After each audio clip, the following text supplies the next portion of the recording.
from Kula. Shea butter is amazing as a moisturizer because it's very, very rich. It has tons of antioxidants.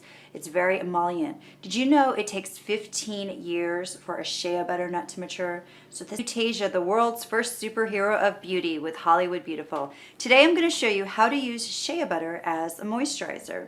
My friend Kathy Kaler gave me this wonderful shea butter. It's from Kula.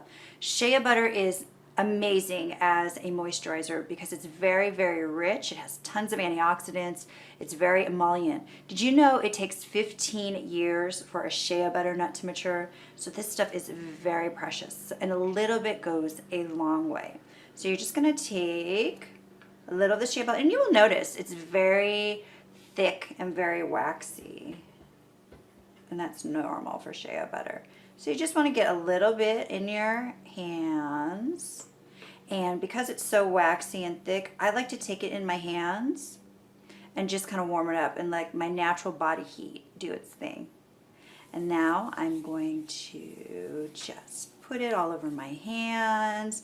I'm going to rub it into my cuticles. I wash my hands a lot, so my hands get very, very dry.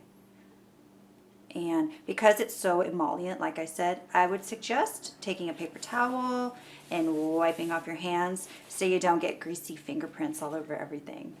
So that's how you use shea butter as a moisturizer. I'm Tasia. For more beauty tips, go to HollywoodBeautiful.com. Have a super day.